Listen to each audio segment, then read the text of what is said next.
Hello and welcome back to the What's Bruin podcast. It is November the 1st, which means yesterday was Halloween. I hope everyone had a terrific and safe day if you participated in any spooky activities. But like I said, today's the 1st of November, which means October, the first month of the NHL season, is behind us. And it is time to take a look at the month of October for the Boston Bruins. And what a month it was. The Bruins are currently sitting at number one in the National Hockey League standings with 16 points and a record of 8-1-0.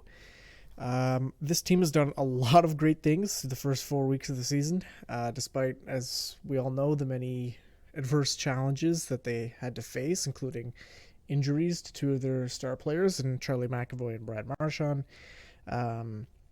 So I won't waste any more time. Let's go ahead and start talking about some of the storylines for October. They kicked things off on the 12th in Washington, and this is a team that they've struggled against in the past, but they came out really strong, and they take that game 5-2. And then they beat the Coyotes 6-3 on the 15th, which extends their all-time win streak against the Coyotes to 18 in a row. They have not lost to Arizona since 2010, so pretty impressive there. Then they go on to beat Florida 5-3 in what was really a pretty close game. It came down to the wire, but I thought they performed really well there to clutch out the win.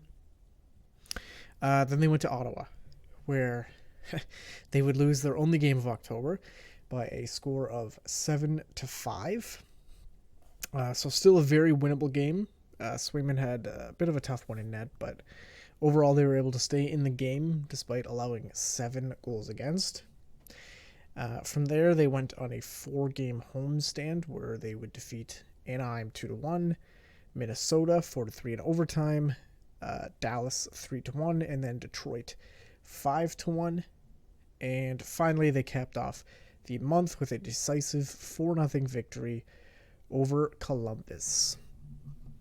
So for the month of October, Boston managed a plus 13 goal differential, which they scored 39 goals, best in the league, and they allowed 26, which is tied for third best in the league. So pretty impressive considering they had to do it without debatably their best two players, who are still recovering from off-season surgery. Of course, Marchand did end up coming back and playing one game, but we'll get to that in a few minutes. The Bruins are now 6-0 at home, 2-1 on the road. So a lot of home games in October. They took advantage of that, no doubt about it. So yeah, a lot of good things to dive into here. So many that it's almost hard to pick where to start. But I think it's only right we start with the offense, which has been led by their star players, primarily David Pastrnak, who has, as of this moment, 17 points, which I believe is second most in the NHL behind only Connor McDavid. Pasta has 7 goals, 10 assists, leads the team in both of those categories. He's been really phenomenal. They've needed him to be, and you know, there's really not much to dislike about his game right now. He looks healthy. He looks creative. He's fit in really well with David Krejci, who came back this season from the Czech League. Their connection has been seamless. Of course, this is a contract year for Pastrnak, so Sweeney and company have some work to do to get him under contract long-term in Boston, but he's a huge piece of the future of this team, and he will not come cheap. His price tag is high, and in my opinion, based on what we've seen, he deserves every single penny that they're going to throw his way. Comparatively speaking, Jonathan Huberdeau, he got paid $10.5 million this offseason, which kicks in next year, I believe. But that makes him the highest paid winger in the league, I believe. So Pastrnak is probably going to look for something in that range, if not a little higher, because he's younger. Meanwhile, the Bruins are probably looking at something in the 9 to 10 range, which I'm not sure if that's going to happen, but we'll have to wait and see. And really, in my opinion, they just got to give him whatever it takes to keep him around long term because, man, he has been good. But enough about contracts. Let's get back to the topic at hand here and talk about Patrice Bergeron, who's also been really good. He seems to be turning back the clock at 37 years old. He's got 9 points in 9 games, closing in on the 1,000 career point mark, which he should hit pretty soon. He's currently at 991. So hopefully November he can reach that milestone. 4 goals this year to go along with his 5 assists, and that's without Brad Marchand playing on his wing for 8 of the 9 games. So pretty darn good if you ask me. His right winger, though, Jake DeBrusk, he's excelling again in a legitimate top 6 role, just like we saw at the end of last year. He's got 3 goals, 4 assists for 7 points through 8 games. He did miss 1 due to injury, but this is the production the Bruins were hoping for out of Jake when they held on to him last year at the deadline and signed him to that 2-year extension at $4 million per year. And he needs to stay consistent. When he's playing this way, the team is better off for it. So really glad to see him off to a good start. I'd love to see him get to 25 goals this year.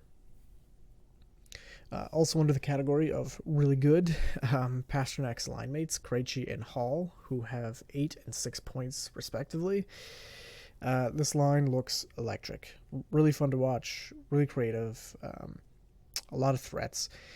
And these are all guys who can create offense on their own. So having this as a second line, I think is going to be a killer for other teams. And fun fact, Taylor Hall, he has 4 goals in the year, 3 of which are actually game-winning goals, which is best in the National Hockey League right now. So there you go. Nick Foligno, we'll have to talk about Nick Foligno, right? 3 goals for him already. More than he had last year in 63 games, I believe it was. So he's looked a lot better under the new system with Jim Montgomery. So I'm trying not to get ahead of myself here because obviously it's still very early. He has 4 points, including 3 goals, which is great. This is the kind of thing you need from your the bottom of your lineup, especially if you're paying them Nick Foligno type money. But I'll hold this one close to the chest. I'm not gonna reveal how I feel too early. I gotta wait and see how the next couple weeks play out for Foligno. But so far so good. AJ Greer, also proving to be a bit of a hidden gem. 3 goals, 5 points in 7 games. In my opinion, he shouldn't be the one getting healthy scratched, which he has for 2 games already. But I'm not the coach, and the team's winning, so what do I know, I guess. Pavel Zacha, also looking really good. He's got 5 points in his first 9 as a Bruin. And Brad Marchand. So let's touch on Brad Marchand. He came back for the game against Detroit about a month ahead of schedule from his double hip surgery in the offseason, which is just incredible. Really shows his work ethic and how badly he wanted to get back and be ready to play. He scored 2 goals, put up an assist in his debut because, of course he did. He's Brad Marchand. 3 points, and then they opted to rest him the next night against Columbus. Not rushing him back into back-to-back scenarios just yet. Bit of load management for him, but he should be seeing full-time action in November. Let's move to the defense side here. How about Hampus Lindholm? He's averaging about 24 minutes a night. He's tied for top 10 in the league among defensemen in time on ice. He's filling in on the power play, and he's been a beast. He's been the guy that they've leaned on in McAvoy's absence, and he shouldered that responsibility extremely well. Great puck mover, looks good in his own end.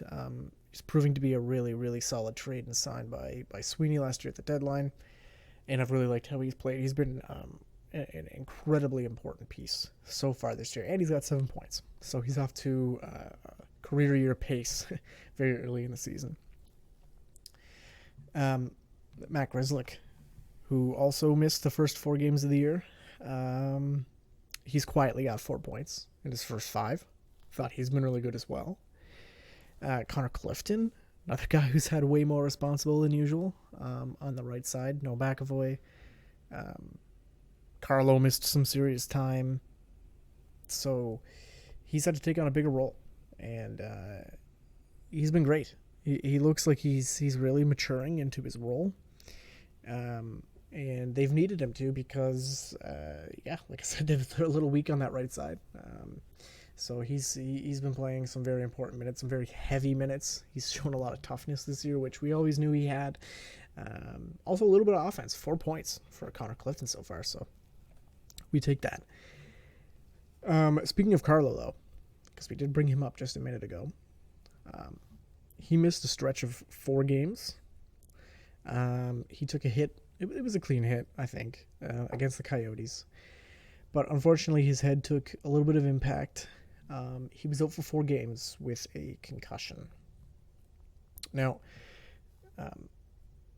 honestly, I'm surprised he returned to action so quick, because that's his 5th concussion in 5 years. So scary stuff there. He's still a young guy. So hopefully everything's sorted out and he can avoid injury moving forward, because we know how serious head injuries are, and they become more and more frequent the more often that you suffer them. And so I was very shocked that he came back so quickly. He looks good, but he said in that moment, I believe he said he couldn't see out of one of his eyes or something like that when he took the hit, which is just terrifying. But obviously good to see that he's doing better now. And we hope he can stay healthy. Goaltending. Let's talk goaltending. This is one of the most interesting topics of conversation to have when reflecting upon the first month. Jeremy Swayman, who is suspected to be the goalie of the future in Boston, he's gotten off to a bit of a slower start. Not horrible, but not amazing, at least stats-wise. And I think it is a bit skewed. I'll tell you why. He's only played 3 games. Now, that's not necessarily because of how he's played. It's more because of how good Ullmark's been. But Swayman, that is, has a .872 save percentage and a .375 goals against for the month. Now, obviously, again, these stats are skewed a bit because of the one bad game in Ottawa where he actually got pulled. But other than that, he's 2-1. And I think his game has been a lot better since playing in Ottawa. And I'm not scared for him. I think he is going to bounce back just fine. Ullmark, on the other hand, he's a really good story. He's got 6 wins, 6-0. It's the most in the NHL among active goalies. He has a .170 goals against, top 5 in the league, and a .945 save percentage, which is top 4 in the league. So, real Vezina candidate type start for Ullmark, knock on wood. Let's hope he can keep this up. As good as Boston's offense has been, Ullmark is also a huge reason why the team is winning right now. And of course, he got the shutout in Columbus on Friday as well. So some really, really good stuff from him. I think this Swayman-Ullmark tandem potentially could be the best in the National Hockey League. Really, I do believe that. In other news, I know we're kind of jumping all over the place here, but this is kind of a recap of everything that's been going on over the last 4 weeks. The Bruins, they made a trade mid-game on Thursday night when they were playing Detroit. Bit of an unorthodox thing to happen in October, but they needed to make roster space available as well as cap space for their healthier players coming back. So they moved Jack Studnicka, now 23 years old, never really worked out in Boston. They moved him to Vancouver for goalie Mike DiPietro and defensive prospect Jonathan Mierenberg. To me, this is really just a trade to give Studnicka a chance somewhere else. Boston's had so much center depth over the years. It was really hard to get him in anywhere for a consistent stretch of games. So obviously wishing him all the best with the Canucks. I really hope he finds a place in their lineup. He was a second-round draft pick in 2017, of course. The return for Boston here, nothing super consequential, really. DiPietro, of course, never really working out the way Vancouver would have liked. He's actually staying with the Vancouver system, so he has a place to play since Boston doesn't have any room for another goalie in Providence. And Mierenberg is still 19, so we'll have to wait and see on him. He was a 5th-round pick. So manage your expectations, but who knows.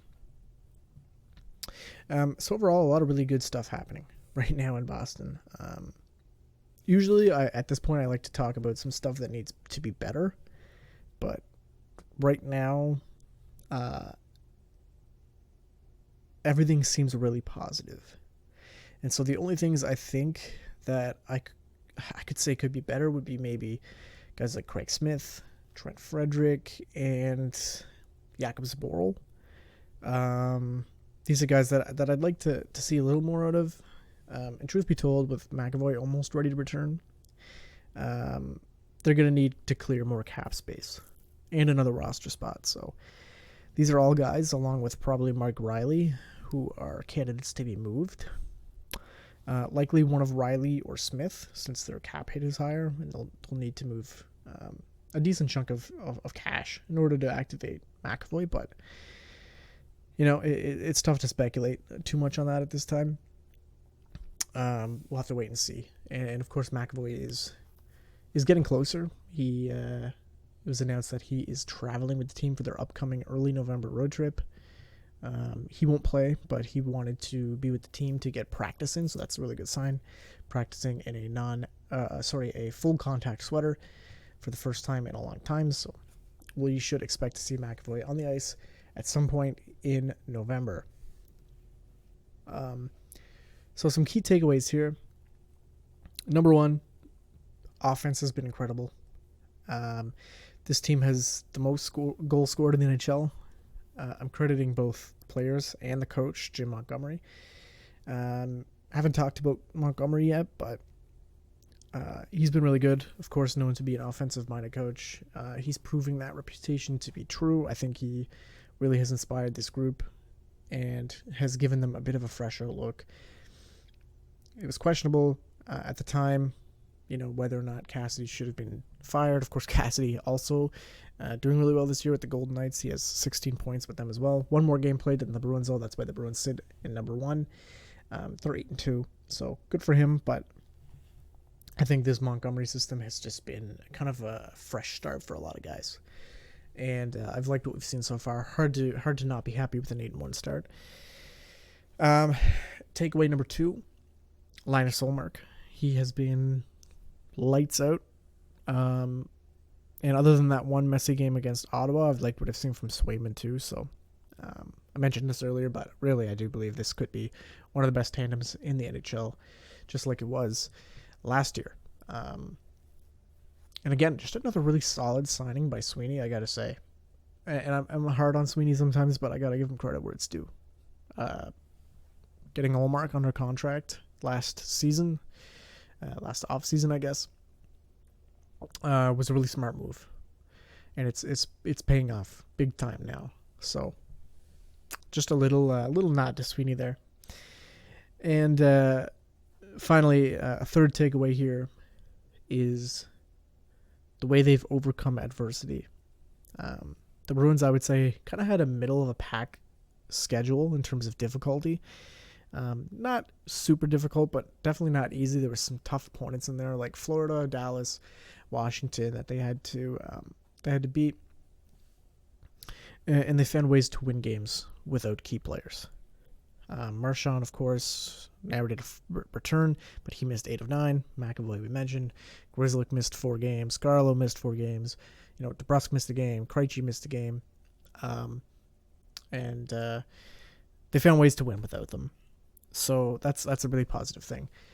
Krejci, of course, just before I forget to mention it, Krejci is expected to miss at least the next 2 games. They put him on IR to create a roster spot to call someone up, but shouldn't be anything long-term for him, thankfully.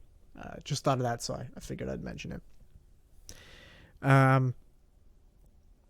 But yeah, so the Bruins play tonight, November 1st, in Pittsburgh.